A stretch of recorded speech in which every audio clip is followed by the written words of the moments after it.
You know you need something, you're just not sure what.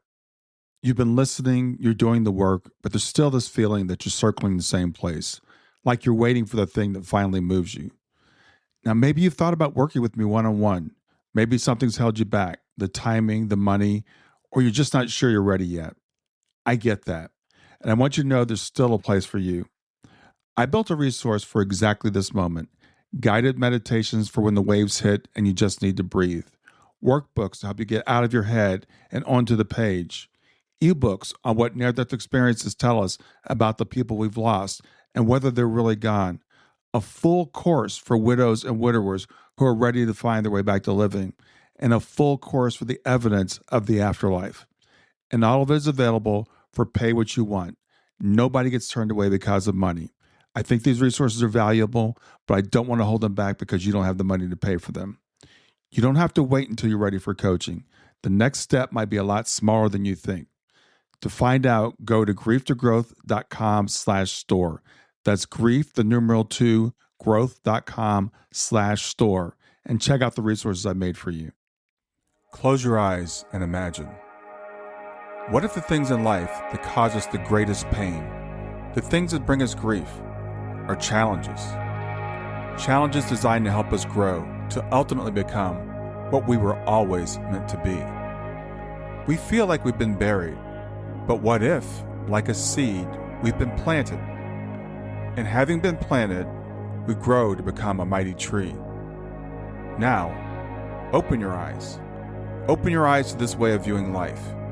Come with me as we explore your true, infinite, eternal nature.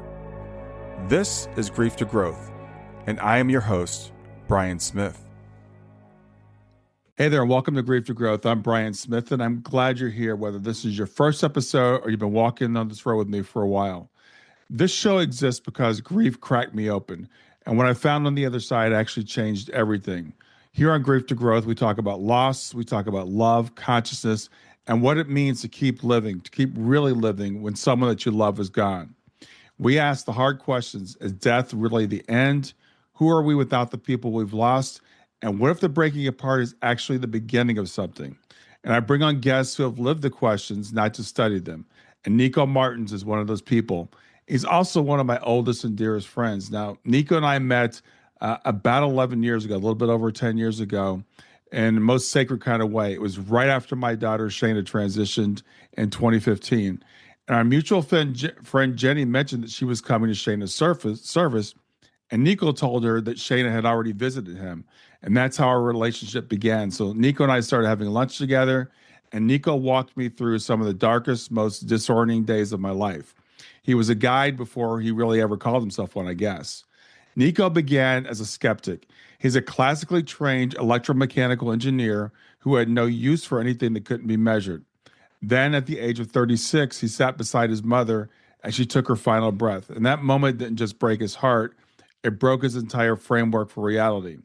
The identity that he had built, the career, the achievements, the carefully constructed life began to fall away. And instead of rebuilding the same structure, he walked into the rubble and asked, what's actually here? Now, today, Nico is a consciousness educator, a speaker, and a guide in emotional integration and inner transformation. His work bridges science, subtle energy, and grounded spiritual practice, helping people move from suppression and survival into something far deeper.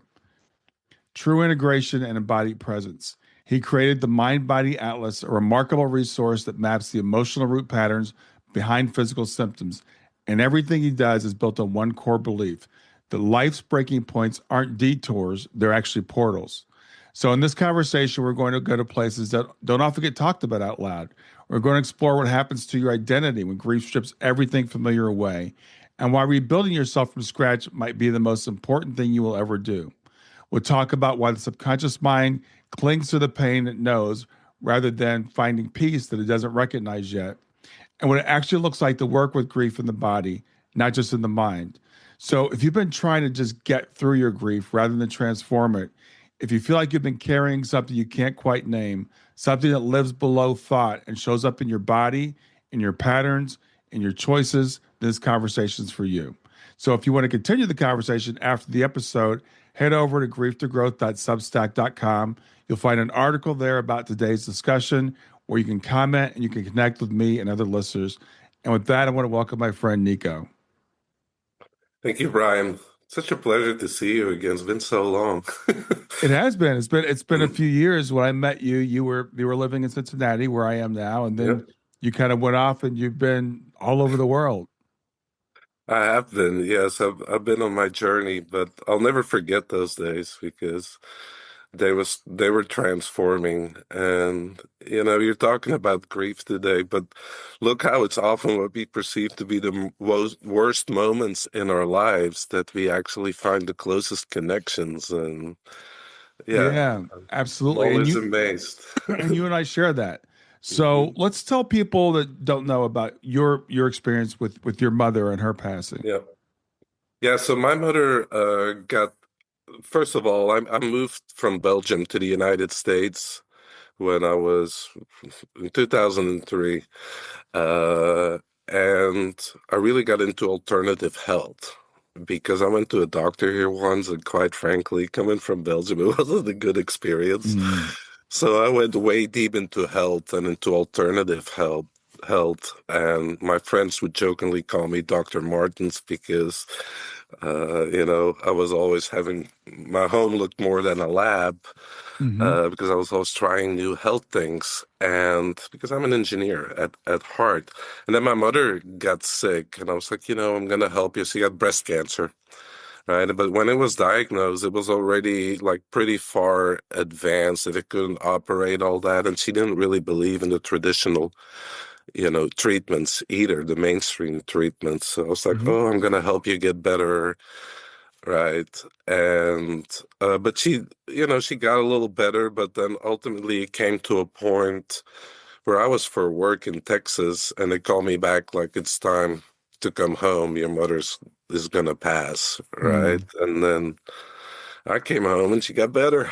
Um, and then she ended up in a hospital again because when she got better, she went outside to cut the flowers and she fell and she broke her femur mm, and another bone. And I'll never forget that day because she wanted to do euthanasia, which is legal in Belgium, hmm because she wanted to be fully conscious when she passed, even though she or me we didn't believe in anything.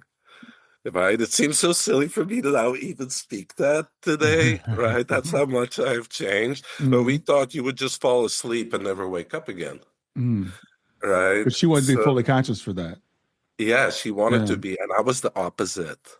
Mm, Anything I could get my hands on, I was drinking myself to death. I mean, just being honest about it.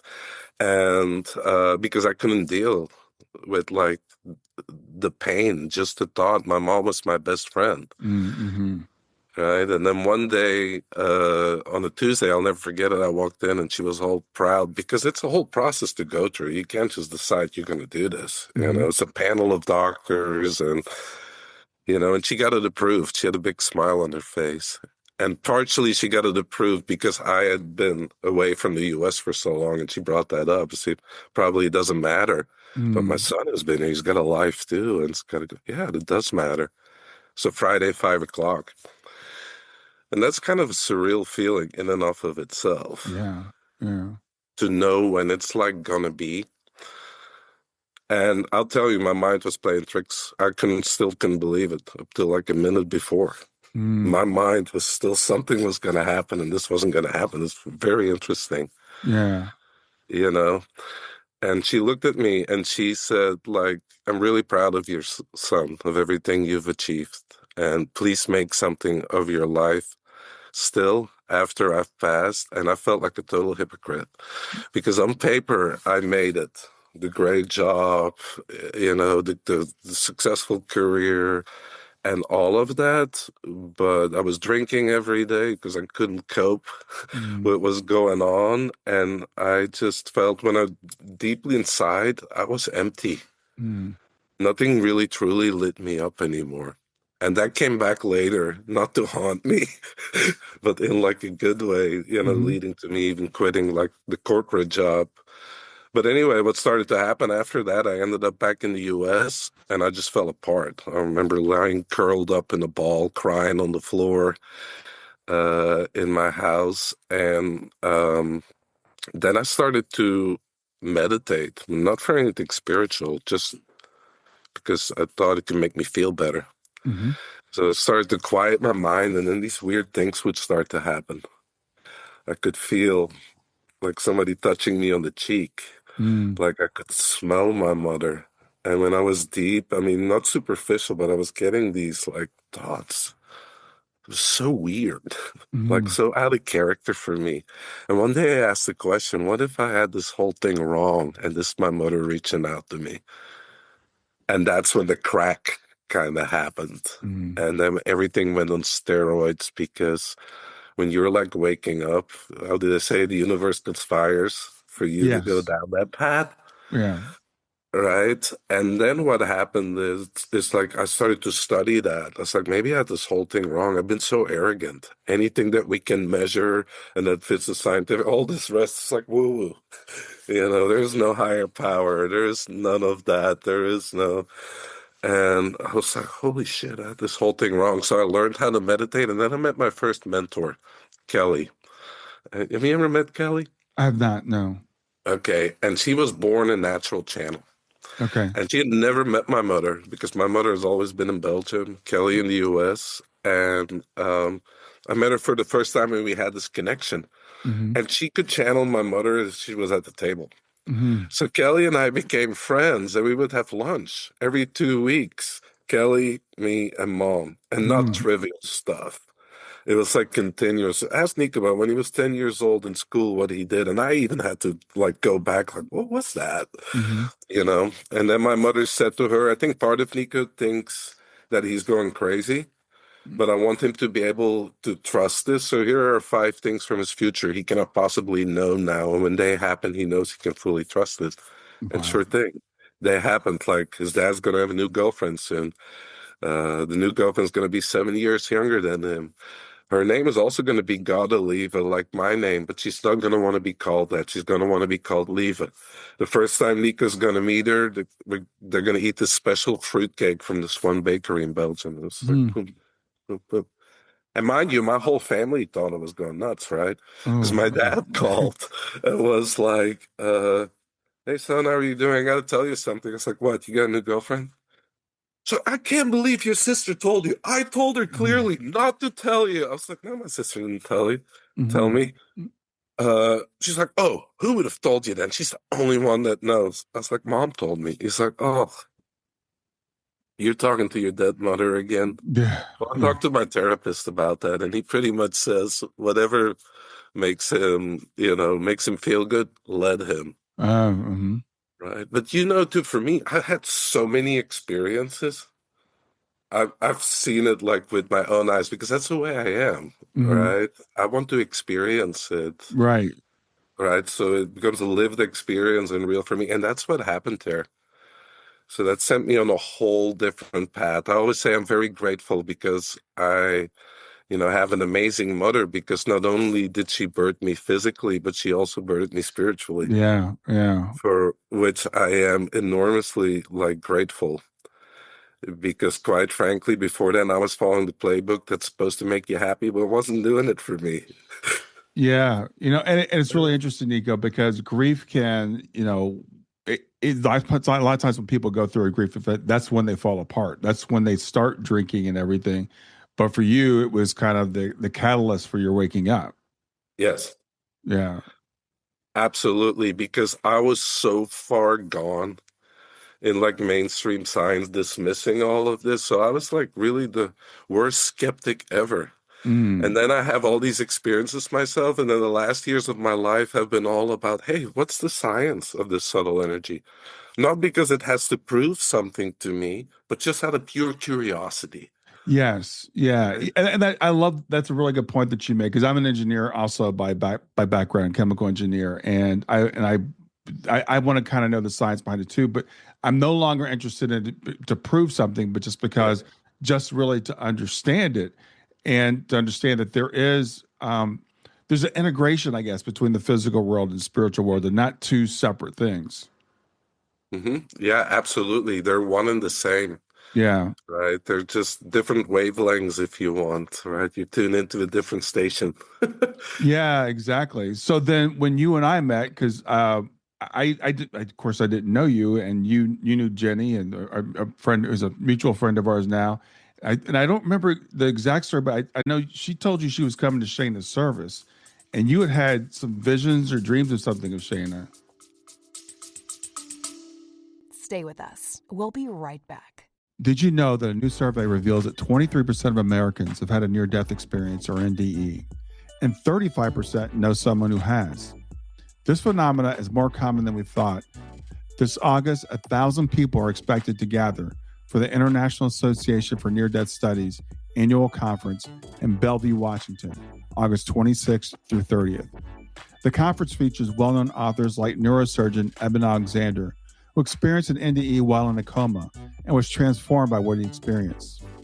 More than 30 people will present research, discuss mental health and NDEs, explore spirituality, and support one another. Attendees will enjoy a bookstore featuring author book signings, an exhibit floor, a healing center, and a joyous Saturday night dance party. Early bird registration rates are available through July 15th. Visit IANDS.org now, IANDS.org, and join the 1,000 people who are expected to attend.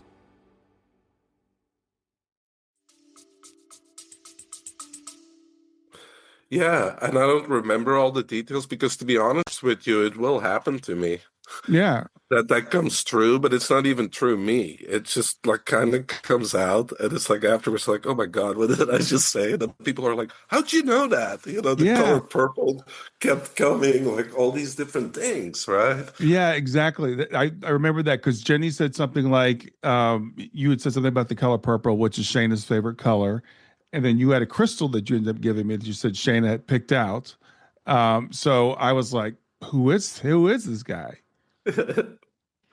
Yes.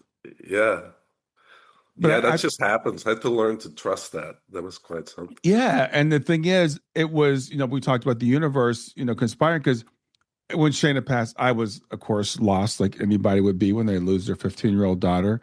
And you were gracious enough to start having lunch with me and meeting and talking about the stuff. And again, we have that kind of the same perspective. You were talking about the experiences that you had had with your mother, which at that time in my life, I had no idea that those things were even possible.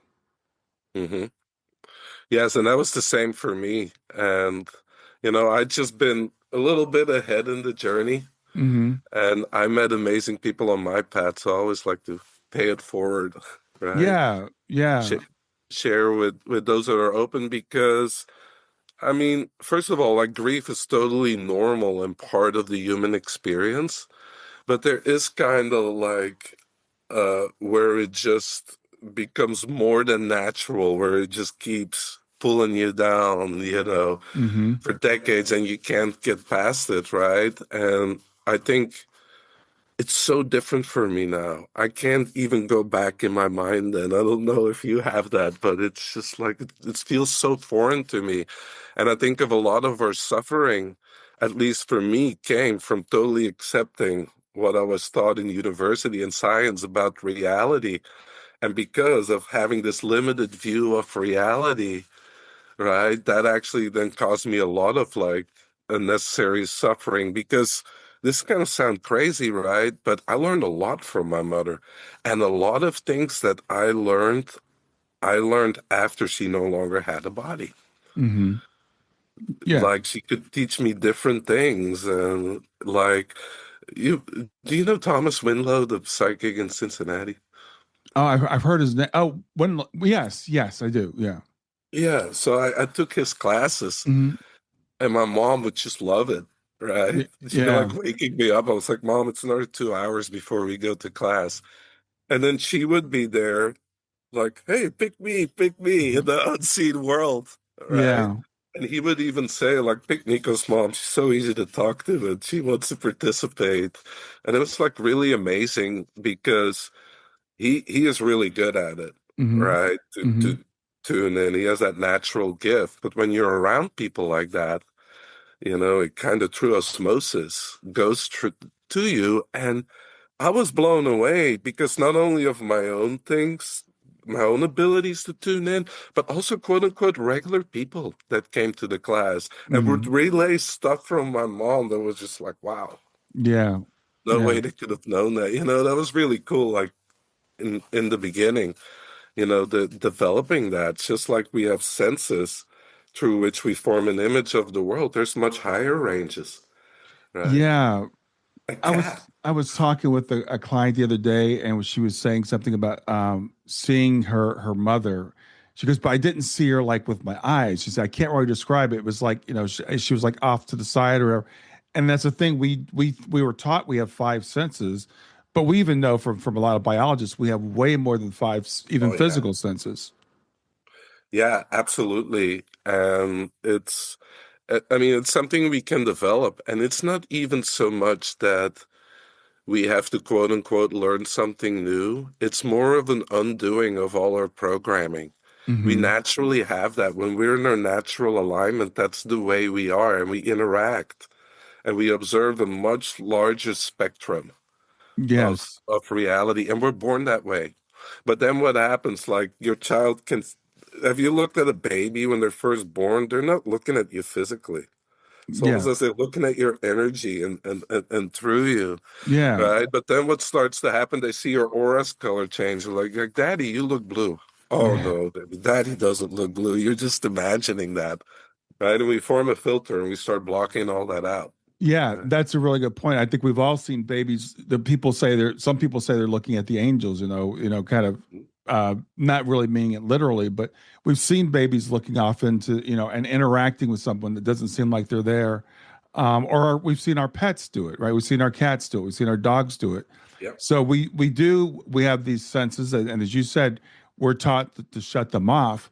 But I was listening to a physicist talking this morning about dark matter and dark energy, and he was saying how they're just more subtle things that physics actually predicts or predicts that these things will be. So, but it was funny. He was talking about from a totally materialistic perspective. Yeah, absolutely. But there's been a lot of science done around that now. I was amazed how much was actually out there. It's just not mainstream. Yeah, but And the we're going thing through an evolution of consciousness, so people are naturally waking up again. I think we are. I think it's kind of like we're going back to what we had before. In our Western mindset, we said none of this stuff can be true, so we basically just shut it down. And I think now we're starting to open up to that, and people, more and more people are becoming open to it.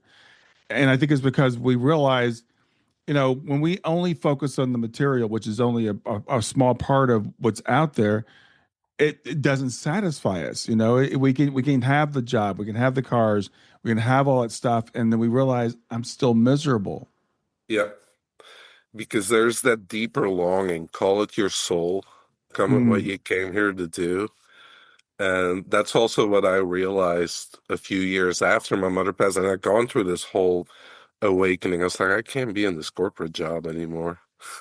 I don't know what I'm gonna do yet, but I know what I'm no longer gonna be a part of. That's yeah, enough for now, yeah, you know? yeah. Because when I met you, you had, yeah, I think you'd taken a buyout uh, from your corporate job, and you were still in that transitional phase. Yep. I Yeah, was in there for a long time and I yeah. traveled around and yeah, but then things start to unfold and I learned from a lot of great teachers. And I actually was very interested in like superhuman abilities. Hmm. I'd read about it in the Tibetan traditions, rainbow body, all those things. I was like, and I dabbled in the new age stuff. It wasn't my thing, you know. Hmm. I just like, that's what I want to see. I know that that's possible, but I want to see it with my own eyes. Mm, And that's where a true Taoist master came on my path. And then I got yeah. to see that with my own eyes. Like, really, I mean, you can't even call it that. Like our nature, or full human potential embodied. And that got me really excited because I got to see it with my own eyes. It flies in the face of anything science tells you. But I Hmm. saw it.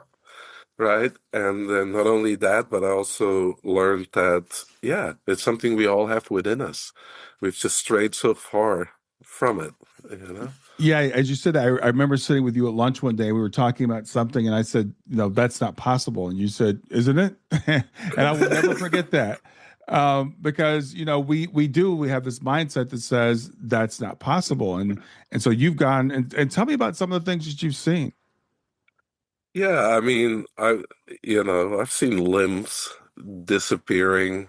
Um, my teacher was very telepathic, and I always kind of been that way. Mm-hmm. So he would teach the class, and I would have a question, and it would just be in my mind, and then he would look at me and he would give me the answer. He did Mm, that like 4 or 5 times, speaking it, and then he kind of has this nod. He would just get the knowledge. mm-hmm. It was really wild. And then, saw him move people with barely any effort. And I saw hundreds of pictures of people transforming into their light body, where this gold light comes out. Mm-hmm. And I've pictures of people disappearing.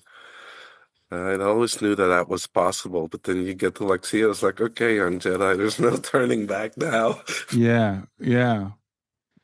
So now you're actually helping other people through some of the things, or helping other people experience the things that you've experienced. So tell me about the work you're doing now. Yeah, a lot of actually what happened after I met that Taoist master was in 2017, and my dad had just passed in May of that year, Mm-hmm. and I met him in October, and like he has such a strong presence. Like he's like a true master, even though he would never call himself that. Mm-hmm. He's very humble in that way. And I walked out of that room, and I couldn't even think about thinking. My mind was gone, and this went on for the rest of the day. It's like the weirdest feeling without that constant stream of thoughts being there. It was just pure presence. Mm-hmm. And that changed my life. Just witnessing, I was just experiencing that. Mm-hmm. And what happened then, because when you boil water, the impurities come to the surface. So what happened is all my shit that was not processed just started coming up. Mm-hmm. And then also what I didn't realize at the time is like anything your parents don't like resolve, that flow of the stream has to go somewhere and you inherit it like energetically, Mm, wow. right? So I was dealing with some weird patterns again where I'm like, huh, where's that coming from? Mm-hmm. So that's how I got into, because I mean, he's been trained like this since 5 years old. I was like, I have all these thoughts, these emotions going, just relax, just let them go. I don't know how to just let it go, Yeah. So I had to figure out something without borderline suicidal. It was so dark, and it was just like, oh my God. And then I found the work of Dr. David Schneider, and he was like one of the top hypnosis teachers in the world. And I started studying with him, and I Mm. started to learn how to communicate with your subconscious mind, which is really the part of you running the show, like the iceberg. It's not our thinking mind. It's really our feel. It's everything that's underneath in our subconscious that Mm-hmm. runs the show and determines, right? Because else it was easy. If your conscious mind runs the show, you say January 1st, I'm going to the gym 5 times a week, Yeah, yeah, exactly. right? But then these feelings come up and this resistance come. But I really needed help with that. So not only did I learn to clear it from myself by learning how to communicate with my subconscious mind, but also how our neurology codes experiences, and then you can change them. And it Hmm. sounds really weird because I worked in tech all my life, but Right. somehow that made sense. Yeah. In my world, I just had to understand the new UI, a new user interface, and a new coding language, and I could start rewriting that, which what I did, and which I then helped other people do. And no belief is like required. It's just how your nervous system codes things. Hmm. And then I started to see in movies and in art technologies how it actually mimics how our nervous system codes experiences. Hmm. Really? Tell me more about that. Yeah, have you ever seen like what's that movie, Minority Report, where they pull up these windows, Yeah. right? Like these screens. Well, what I learned from my teacher is that if something is like bothering you, if you can point to where you feel it, you can let it go. Hmm. Right? There's always a response from the body, Mm-hmm. right? So when you point to where you feel it, and then you learn to access where that information is stored, call it your aura, but call it an information field through which we basically see the world, right? So you can really like learn to just communicate with your subconscious and find where that record is in your aura, and then you can change it. Mm. And then you can very quickly clear it. I had somebody with a fear of flying for 2 decades. He tried everything, and we cleared it in like 8 minutes because it's how your neurology codes things. Mm. And Okay. I loved it because for me, it was like the spiritual, because I started to see auras Mm-hmm. after I woke up. And now I'm like, oh, that's how that works. Okay. So yeah, it's kind of putting together the spiritual with this understanding of how we interface with ourselves. As you said, our subconscious are the part of us that is running the show. Yeah, absolutely. And for me, that really worked at that time because even though I'd gone through a lot of spiritual experiences, I was very much still in a doer mode. Mm-hmm. You know, now it's more like coming back into stillness and just relaxing and just being with the feeling, and feelings just go. They Mm. come and they go. Mm-hmm. But what happens as human beings is the mind picks up on that and it starts going to work, Okay. starts Yeah. judging it, starts creating stories. And then what happens, the feeling can never go through its natural cycle of where it ramps up, it peaks out, and it goes again, Mm-hmm. right? Because the mind grabs it and keeps re-triggering it Yeah. before the body can complete, its natural process. I mean, if you look at animals out in nature, you see a duck getting chased by a dog or something, right? What happens right after when the danger is gone? They shake, Yeah. right? That's the nervous system's natural way to reset and to let that tension go. Mm-hmm. What does a human being do? Probably goes 100 times for the next hour. What if that dog bit my wing off? Or like, you know what I mean? What if Yeah. that dog got me or whatever? And we keep re-triggering it, Yeah. and we never release that charge. And then the problem is we start suppressing that, right? And it's like pushing a ball underwater in a pool, right? Yeah. Every time once it comes up, you got to push it deeper. So you got to exert the same amount of pressure or more pressure to keep it there, Mm. Yeah. right? Versus naturally letting it process. Yeah, I love that analogy, and that's actually really good. I love that because we all have these things that come up, and we naturally want to just like suppress them. I don't want to feel this. This feels uncomfortable, so let me just push this back down. But that doesn't get rid of it. It's still there.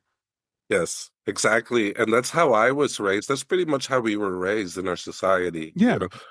I mean, especially in Belgium as a male, you were not supposed to show emotion. And what happens? We come in a blank hard drive, and we get basically imprinted with the emotions, the patterns of our caretakers or Hmm. authority figures, right? So that's when our operating system is written. And we learn to certain coping strategies, right? And then what happens is if you never revisit that, that still runs Yeah. decades later. And that's what then gets you in the way, because it was very beneficial for your nervous system at that time to protect you. But now it's getting in the way. Yeah. Yeah, and I think we can all relate to that, right? We all have these things that we do, and we're like, "Why do I keep doing this?" It's not what I want to do. It's like you said, if we could all just control things consciously, we'd go to the gym every day, and we would eat right, and we'd actually, we'd do all the things that we know that we're supposed to do. But that's not the part of us that's really driving us. No, it's a subconscious mind, which is really, it runs 90% or more of like the show, Hmm. right? And it doesn't communicate through thoughts, it communicates through feelings. Yeah. So for me, also spirituality, it's not about ascension and going there and leaving the body. No, it's about coming more into the body. And the body has the wisdom, Yeah. right? Your Yeah. body knows before your mind knows. How often have you met somebody and you got a feeling or something came to you, you had a gut feeling, and then you rationalized it and you pushed it away, and then later something happened or something turned out. You say, I knew it. Yeah. Yeah. Well, and that's a really good point. And the other thing, people like with minds like ours, right? Because one of the reasons I went into engineering is because I wanted to know how things work. And I wanted to know what the right answer was, right? So there's always the right answer. There's always something I can figure this out. This is the right thing for me to do in this moment. And it's been a huge shift for me to try to get to say I'm going to try to see how I feel about this and trust it. That's a hard thing to do when you've been raised in the way that I was raised, and it sounds like the way that you were raised. Absolutely. I wholeheartedly agreed with you, because what happens then, we start going to school, right? You're 5 or 6 years old and everything becomes mental. Mm-hmm. And you're being taught that all the solutions to your problems are up here, Mm-hmm. rational thought. And what happens on top of that? You cannot express these emotions and Yeah. you have to express these. Right. So now Right. you start suppressing certain feelings and then faking others, um and that's where the issue then lies, because then we make the switch into the mental realm and we pretty much, most of us, start living up here. Mm-hmm.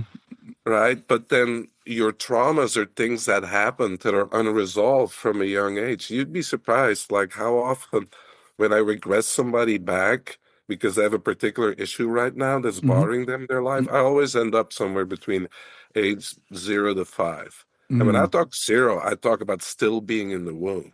Oh wow. Yeah. Like, like if your mother experiences fear or whatever, you as a consciousness, as a fetus, you experience that, right? And it starts shaping how you see the world, how you see yourself, Yeah. right? And then what happens is that you can never solve what's bothering you down there rationally, because it was installed before this even came online. Yeah. Yeah, that's such a good point. It's interesting. I was talking with the guy. I was interviewing a guy. He does Chinese zodiac stuff, and so Oh, he did my chart and everything. And he goes, something happened when you were about 7 years old, and I was like, okay, I don't know. And I really hadn't thought about it up until that point. My grandfather, who lived with us at the time, passed away suddenly, and I was 7. It happened in 1968, and I never thought about that. Put this thing about me, like people leave suddenly, and I've had that fear my entire life. And until that guy said that, and he said, I see this in your chart. I never put those things together.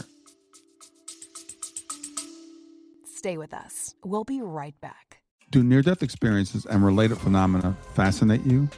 Are you curious for more information about this spiritually impactful experience? Well, I have great news for you, because a spiritual Super Bowl is coming to Seattle August 26th through 30th. The International Association for Near Death Studies, or IANS, will host its annual conference at the Hyatt Regency in Bellevue. The event features an all-star lineup of keynotes like Proof of Heaven author Eben Alexander and Dying to Be Me author Anita Morjani. IANS will also offer continuing education for professionals, a healing center, exhibit floor, bookstore, and a fun-filled Saturday night party. Early bird registration rates are available through July 15th. Visit ians.org, IANDS.org now, and join 1,000 people who are expected to attend. You'll experience connection with an incredible community of near-death experiencers and seekers.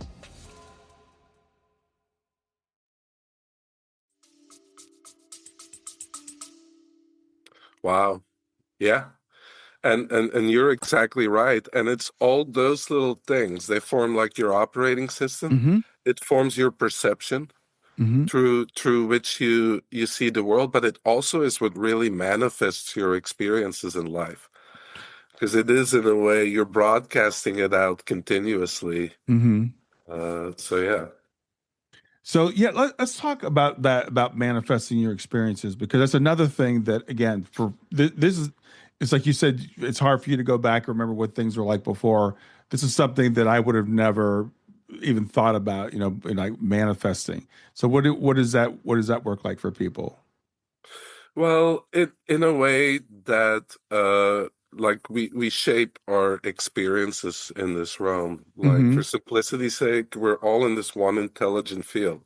And we're all a part of it, but yet we're an individual lens, right? That sees a different variety of possibilities of how a life could play out, right? But ultimately, when you put it all together, it's one consciousness that has the illusion of a separate experience Hmm. Hmm. through you. And then what happens to bring it really down to earth here is that you agree as a soul with your parents and your caretakers, to help shape your life in a certain way. Hmm. And these are the things that were pleasant, but more importantly, also the things that were not so pleasant, but that really set things up for us to have a particular experience or to overcome a particular challenge or grow a particular skill. Yeah.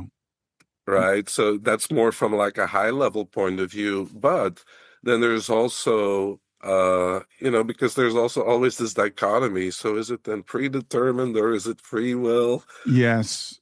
Yeah. And it's both for me, which sounds like an illusion, to the rational mind. But if you go more in the quantum realms, if you go more in the reality beyond this linear realm of cause of effect that most of us consider all of reality, there's very different laws that Mm. are at work, right? So then it becomes a matter of like, what is the vibrational signature that you're emitting? And that's then going to determine, what's going to play out. Yeah. Just like you change the frequency on your radio dial, on your radio, and you're hearing completely different music, it's the same for us. And it's really basically from what I learned, and this is the key thing, because most people think, oh, just think positively. It doesn't work, Mm. because it's not about the thoughts. It's really how you're feeling on a Yeah. day-to-day basis, which includes all those little suppressed feelings. And all of that, that forms in a way your vibrational signature. And that's why things keep playing out in life Yeah. too, Yeah. right? You have a certain view of relationships that you got from your parents. And then people are like, I just keep dating the same person, same problems, different looks. Yeah. Yeah, Right? well, you mentioned the different laws, right? So we do know we have laws of physics in the physical universe, Hmm. and there are laws that when you go beyond that. And I love what you talked about, like, and I wrestle with this all the time, free will versus predeterminism. And as you said, the rational mind says it's got to be one or the other. And my conclusion at this point in my life is it's actually both. It's kind of a marriage of the two.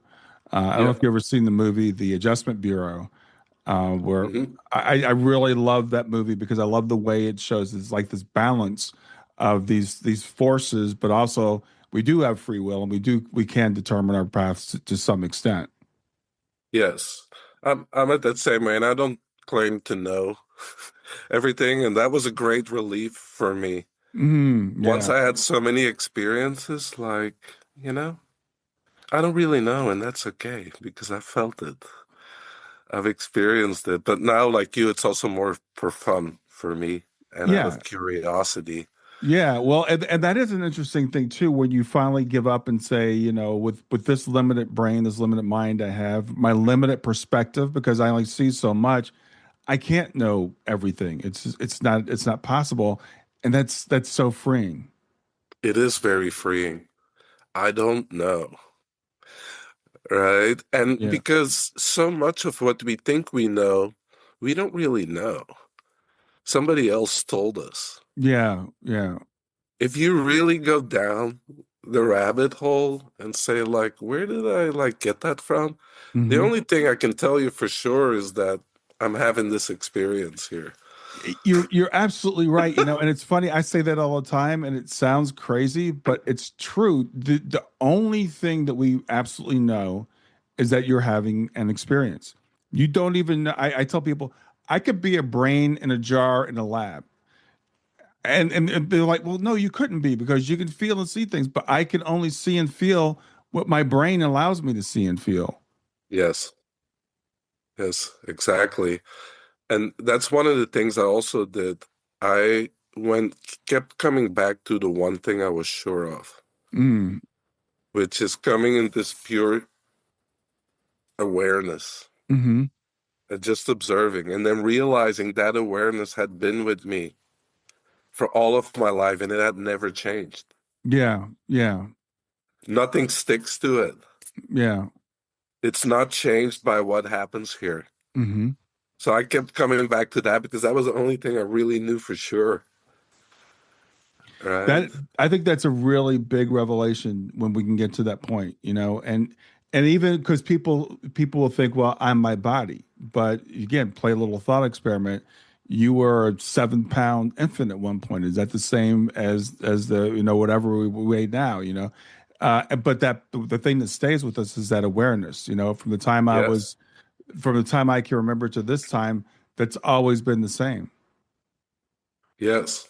Yeah. And then through my own experience, I realized that that awareness doesn't stop as death because we think life and death. No, birth and death. Life has no opposite.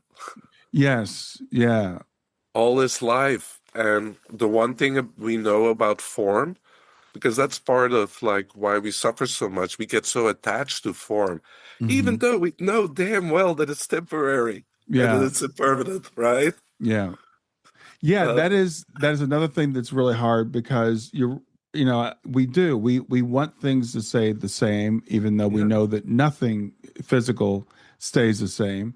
And so really understanding, who we are. And it's funny you mentioned that because I just wrote an article on Substack a little while ago, or a post on Substack I said the exact same thing, that birth and death are opposites because one is us Mhm. coming into the physical body and the other is us leaving the physical body. But life doesn't start at birth and it doesn't end at death. No, it's all of it. Yeah. Right. I'd sometimes tell people like if you have a car wheel and you only pay attention to where it touches the ground and you say, this is what the experience is, but then it moves through this whole other cycle till it touches the ground again. We Mm-hmm. ignore that part of it. Yeah. But having said that though, we talked about like how you were transformed and I was transformed by these grief events. So there is kind of a dissolution of an aspect of ourselves that Yeah. I guess that's that structured part of ourselves. And that happens every day, Brian, just not as abruptly. Yeah. Yeah. None of us, I mean, we're changed since we started Mm-hmm.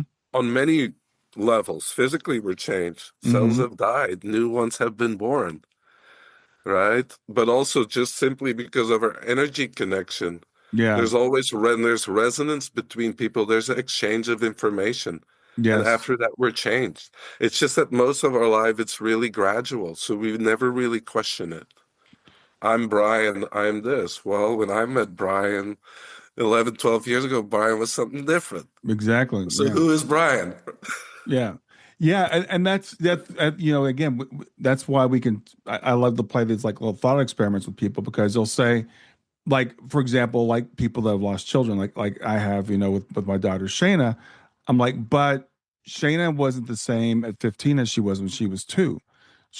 There was always a different Shayna. She was constantly changing and evolving and growing. And my daughter Kayla's 29 now, and Wow. so I would mourn when they were little kids, and I couldn't carry them anymore. So we're always, as you said, we're always going through those changes. The death of the physical body it's another one of those changes.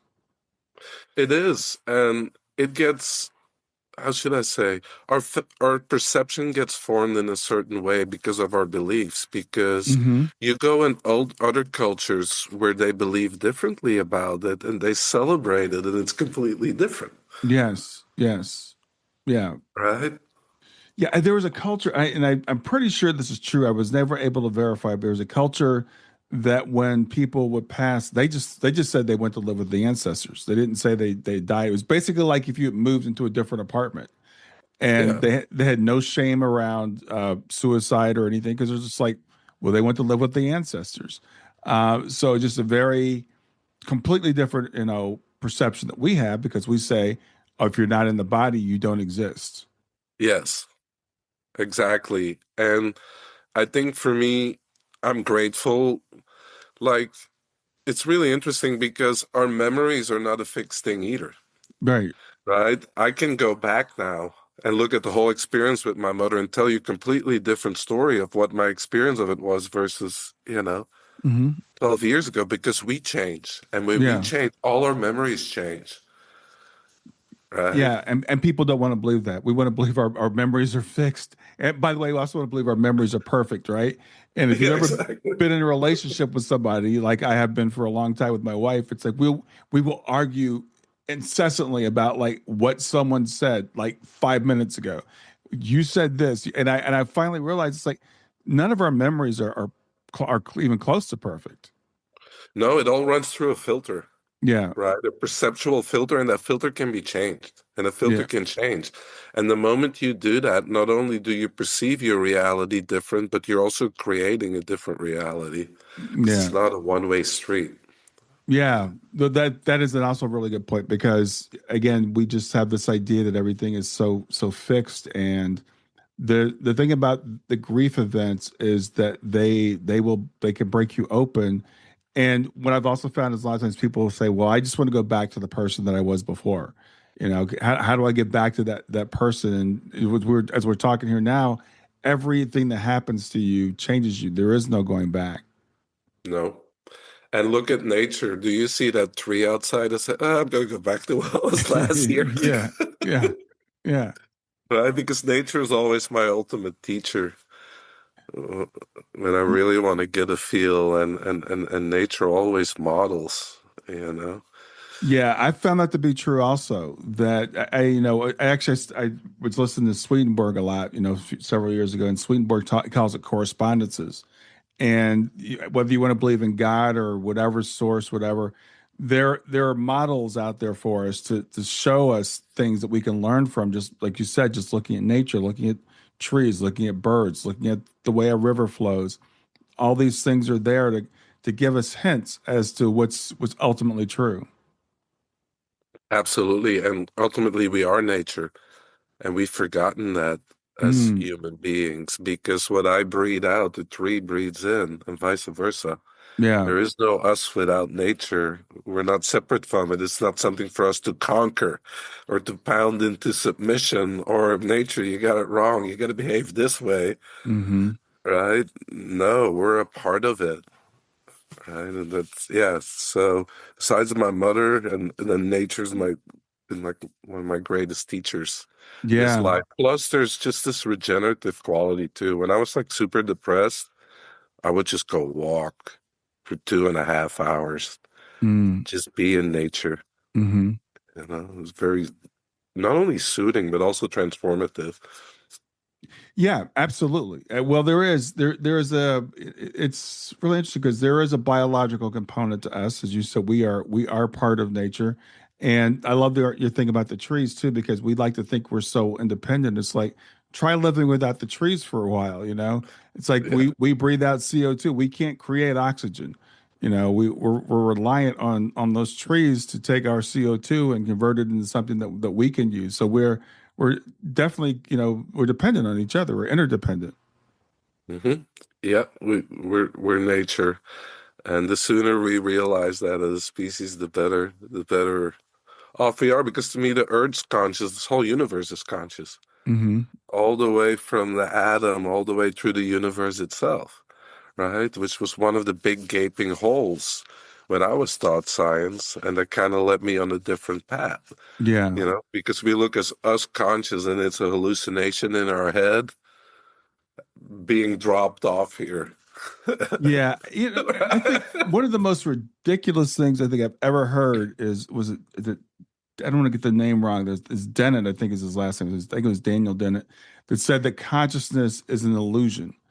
And I'm like, it's the only thing that's real. It's the only, like you and I were just talking about, the only thing that we know is that we're having an experience. That's all that we really know. All we really know is our consciousness. Everything that we experience comes through our consciousness. And when you start to understand, like people think when we're looking at something, we're seeing the thing we're looking at. No, there's light reflecting off of it that our eyes are picking up, that's being converted to electrical signals that's going into our brain that then somehow makes it into something that we perceive as an image, which that nobody knows how that works. Yeah, and it gets run against the database. And then, depending on the type of being you are, you experience a different reality. A dog Yeah. senses operate in different ranges. So for a cat, so they experience a completely different reality. Yeah, yeah, yeah. That's well. I was just listening to something this morning. They were talking about a dog's sense of smell, which is like I don't know, 40 or 50 times more than ours. And dogs can sense cancer. They can bring a Yep. dog in and it can tell you this person's got prostate cancer, this person's got breast cancer, or whatever. So it's living in a different world. And I watch my dog when she goes out in the yard and she's sniffing. I'm like, what are you doing? I'm yelling at her, get back in here. And it finally dawned on me, it's like she's having a totally different experience when she walks out in the yard than I have when I'm walking in the yard. It'd be like someone seeing spirit. Yep.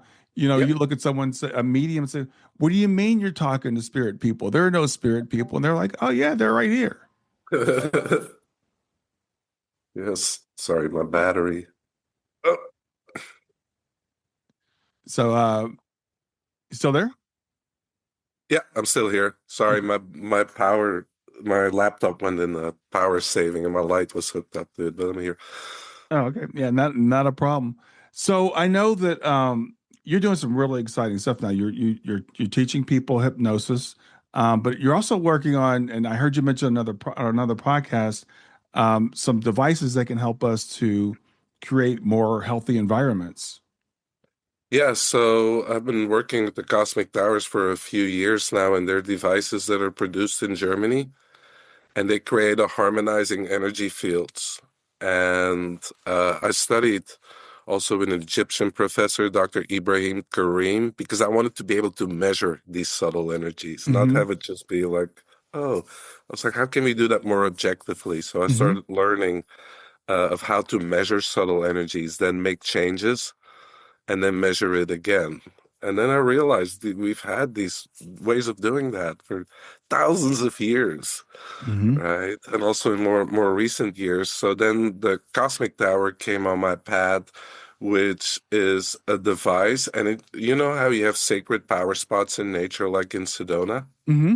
Yeah. and like for example, what churches are built upon or temples. Well, it functions on that same principle because they're created by underground water lines, Mm. and this is special living water that might be tens of thousands of years old, and it has a lot of different light frequencies in it. So when those underground water lines cross, it forms a vortex Mm. or a toroidal field. And that emits a lot of beneficial qualities into the environment, and it also harmonizes detrimental man-made qualities. This is why if you look at temples and you dig, you find another temple, right? Mm. Because it's not about the temple, it's about the energy that was naturally already there. Mm-hmm. And then they build structures upon it to amplify that energy and to spread it through the entire community to not only uplift the humans but also the animals, the plants, right? To have a Yeah. lot of life force and to harmonize the energies. Um, Yeah, it's fascinating, and I heard you mention that on another podcast, and I was thinking about like I haven't been to Egypt, but I know Egypt there's places like that, and I have been to Sedona, and for people that go to Sedona, they will say that they can feel these things, and then of course science says, well, it doesn't exist because we can't measure it. So, but we know from experience that these things do exist. Absolutely, they exist, and we've known it for thousands of years, Mm-hmm. right? And that's why I lived in Egypt for the last 4 years during the winter, and I would go to all the temples, and I know a lot of the elders, and Mm-hmm. then I studied this biogeometry, which is a way of measuring those energies, Okay. right? And then a whole new world Yeah. goes open, of course. Yeah. So with the cosmic tower, is that something that people can experience for themselves, or what's the function of it right now? Yeah, so people can buy ones for their home, which is really like bringing nature into home, like a power spot of nature. So it Hmm. changes your water energetically, the energy. So it's almost like being in a spot in nature. And then we have really, really big ones that go for hundreds of miles. So we're actually building a grid to help offset all the damage we've done because of our technological choices, right? Like 5G and all like the man-made EMFs, they come from that scientific mindset of this much of reality exists, Right. right? But it's not because you don't take into account the other levels of reality that it's not affected by it. Hmm. So because of that, we've created a lot of distortion Hmm. in our environment to where people not only suffer physically, but also mentally and emotionally. Think of it as this continuous noise in the background. You can't quite hear it, but your cells are listening to it 24/7, Yeah. right? And it zaps our life force. And yeah, that's really why I, brought that project to the United States Hmm. to help become stewards again of nature versus cannibalizing it and putting solutions out there that harmonize the energies. I do the hypnosis and all that for the inner work for people, which I think is really important Hmm. and comes first in a way, but then also putting solutions out there to help harmonize our environment Yeah. and, and support nature, you Yeah. know? Well, we're as we were saying, we're both biological and spiritual creatures. We got to take care of the body as well, and we are affected by what's going on around us. And I'm really excited to hear there's something maybe we can do about all the stuff that's going on around us. In that way, as you said, as well as doing the inner work and connecting with our spirit through things like hypnosis. Yeah, like when I studied with the Egyptian professor, he talks about one scientific principle that we use in the subtle energy, which is principle of resonance.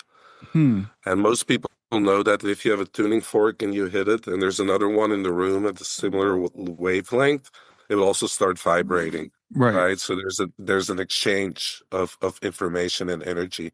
Right. Well, our awareness also creates resonance. Hmm. So whatever we put our awareness on, whether it's a person, whether it's a plant, whatever it is, we either change it for better or worse. Yeah. Yeah. And when I realized that, then yeah, everything shifted for me. Yeah, and again, that's a really good point. It goes back to the fact that we are not as isolated as we like to believe that we are, and that and again, we talked about the thing of nature, right? So if there's resonance in nature between with frequencies, why wouldn't there be with people and our own energy that we're putting out and energy that we're absorbing from other people, and learning how to better manage that would be something that'd be really desirable. Yeah, absolutely. So I do lectures all over the US. Maybe I should have a stop in Cincinnati. We're going to be up in Michigan, and I really just talk about the science of subtle energy Hmm. and how to deal with the challenges that we've created now, and how we can create a better world. Um, yeah, it's one of the things I love to do, especially because I come from that skeptic background, that engineering background, and then, have a little bit of a foot in both worlds now. Yeah, well, I think it's important that we have. The thing is, I don't want to deny the fact that science is allowing us to have this conversation today. Yeah. We're sitting. You're sitting in Belgium. I'm sitting in Cincinnati. We're using technology to talk. The science is a great thing. So if we can understand things from both a scientific, but also not ignore the other bigger part of who we are and what we are. When when I first heard about dark matter and dark energy, they're like, that's like 95% of the universe. It's like, well, maybe that's important. If it's 95, whatever it is, maybe it's important if it's a majority of what the universe is. Yeah, you're absolutely right. And I'm not against technology. I've been uh, in technology my entire life. Hmm. And I would have never have been able to learn what I learned if it was without technology. But it should not come at the detriment of our life force. Yeah, yeah, Right. exactly. And we can design things and we can create technologies that are not harmful to nature and that are not harmful to us. And that's what I'm more like advocating for, if you want to call it, or let people know about, because I know when our consciousness shifts, the collective consciousness shifts. When that shifts, our reality shifts. Right. So Yeah. not just like the plant seeds. Yeah, well, exactly. And I know a lot of people are talking about a consciousness shift happening. Hmm. And you know that we are, because we are not, as we're not individuals. We think we're individuals, but we're not. We are part of a larger organism. And as we each raise our own consciousness, we raise the consciousness of everyone around us. Hmm. It's true. The individual and the collective, it's a two-way street. Yeah, We as an individual affect the collective, and vice versa. yeah. Right? Yeah, exactly. Well, Nico, we're coming to the end of our time. It's really great catching up with you. I know you have a website where people can check you out. So tell Yep. people what the website is. It's nicomartens.com, Yeah. and they can find out what I'm up to or where I'm going to be. Yeah. So when you get back to the US, we'll definitely have to get together. Yeah, absolutely. I will let you know when I'm in the Cincinnati area. It would be great to see you in person again. But in the meantime, I'm really happy catching up now. And I have to say, I'm really proud of everything that you've done, because I saw you there just like from the start. So I didn't see your entire journey, but I was privileged to witness and then what all came out of it. And that just brings me a lot of joy. It's really amazing, and it's really great catching up with you because it takes me back to 10 years ago now, and remember, meeting you, and I'm a totally different person, and I know people come into our paths for a reason, and you've been a big influence on me, so I appreciate you being ahead of me on the path. My pleasure. It's always my pleasure to share too. So thank you All so right, much. all right. Well, have a good evening. It's evening for you, right? I will. Yes. Thank All you, right, Brian. catch you later. See you. One of the hardest things about grief, most of the people in your life just don't get it. They want you to be further along than you are. They get uncomfortable when you bring it up, so you stop bringing it up. And that's why I started writing. My Substack is where I go deeper, thoughts I don't always get to in the podcast, essays on consciousness, on continuing bonds, on what it actually means to carry loss and still build a life. The stuff that used to keep me up at night, written out in a way that I hope meets you in the morning. But here's what I didn't expect when I started it: the community that showed up. People who are doing exactly what you're doing: listening, learning, trying to find their footing. Readers who comment, who share their own stories, who remind each other that none of us are as alone in this as we feel. And that's what the Substack has become, a place to go deeper with me and to find your people. It's free to subscribe. Find me at grieftogrowth.com/Substack. That's grief, the numeral 2, growth.com/Substack. Or just go to Substack and search for Grief to Growth. I hope to see you there.